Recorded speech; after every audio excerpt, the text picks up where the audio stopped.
দর্শনের গল্প আপনাদের কাছে নিবেদন করব। প্রথমটি হচ্ছে, ঠাকুর এমন ছিলেন, তিনি তার সত্যানুসরণ লিখেছেন যে সৎগুরু শরণাপন্ন হও, সৎ নাম গণন করো। তার সঙ্গে তিনি সাবধান বানিয়ে দিয়েছিলেন, যখনই তুমি উন্নতির পথে এগোবে, তোমাকে কেউ মহাপুরুষ বানাবে, কেউ বলবে ব্যবসা করছে, কেউ বলবে তুমি অনেক কিছু, ওসব দিকে কান দিও না। সৎগুরুর শরণাপন্ন হয়ে সৎ নাম মনন করে এগিয়ে চলো। কোনো কাজ, কোনো কিছুই তোমাকে আটকাবে না। মানুষের মধ্যে দোষ ত্রুটি, তার কি ভুল রয়েছে, সেটা যদি কোনো বন ক্রিমিনাল হয়ে থাকে, তাকেও কখনো ঘৃণা করো না। কোনো না কোনো কারণে সে তার ক্রিমিনাল মাইন্ড এসেছে, তার বন ক্রিমিনাল। বন ক্রিমিনাল তাকে বলি আমরা, যার ক্রিমিনাল রেকর্ড আছে, একাধিক ক্ষেত্রে একাধিক অপরাধসূচক কাজ করেছে। ভারতীয় দণ্ডবিধিতে তার সেই কাজগুলো অপরাধমূলক কাজ হিসাবে যুক্ত হয়ে গেছে। কিন্তু এমন মানুষও তো আছে, ধরুন 10টা বছর 12টা বছর যাবজ্জীবন জেল খাটার পর বাইরে এসে তার সেই অপরাধকে ভুলে নতুন করে শুরু করতে চায়। ঠাকুর সেই সমস্ত মানুষদেরও কিন্তু সুযোগ দিয়েছেন। তিনি কি বলেছেন? তার অপরাধটাকে আমি যদি ছুঁড়ে বের করে ফেলে দিতে পারি, আর তাকে যদি সৎ নামের দিকে অবদানিত করতে পারি, তাহলে সেই মানুষটার নতুন জীবন পেল, সৎ পরিচয় হবে। আমার উদ্দেশ্য তাকে শেষ করে দেওয়া, তাকে ঘৃণা নয়, তার মধ্যে তার অপরাধটাকে বের করে আনা। ঠিক এমনই একজন সেই সময়কার মাথার চাতাল লোক, যাকে আপনারা অনেকেই চেনেন, আবার অনেকে চেনেন না, হেমকবি বা হেমচন্দ্র মুখোপাধ্যায়।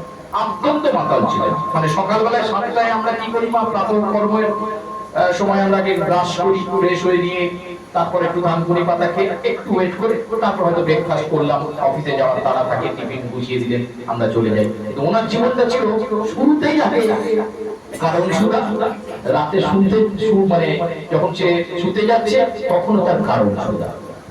তো এরকম একটা মানুষ হঠাৎ এই হাত সে হাত হতে হতে এসে পড়লেন ঠাকুরের কাছে। ঠাকুরের এই এক পরম ভক্ত বলল, ঠাকুর তুমি তো অনেকের জীবনকে আমূল পরিবর্তন করে দিয়েছো, এই মাতালটার পরিবর্তন করতে পারবে না? বললো যে দেখি চেষ্টা করে ওকে এখানে রেখে যাবে, আর ওর কি আছে তোর এখন খোঁজ খবর নিতে হবে, এখানে থাক, তো সৎসঙ্গে থাক, তারপর দেখি কি করা যায়। তো সেই হেমচন্দ্র মুখোপাধ্যায়ের জীবনকে আমূল পরিবর্তন করে দিলেন ঠাকুর অনুকূলচন্দ্র।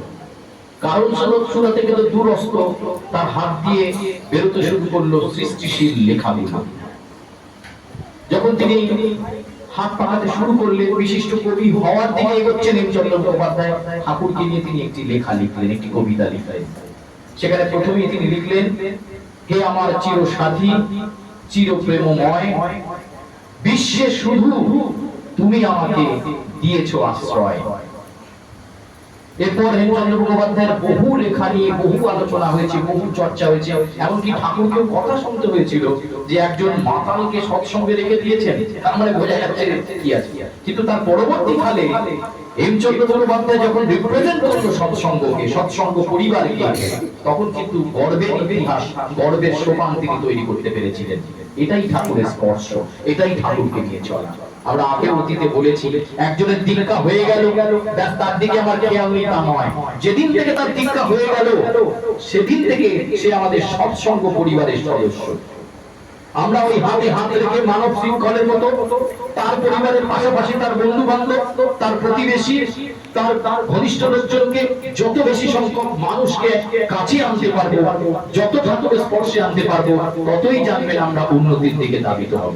তাই তো মানুষ, ঠাকুর বারবার বলেছেন যে মানুষ আপন আপন, টাকা পর, যত পারিস মানুষ ধর।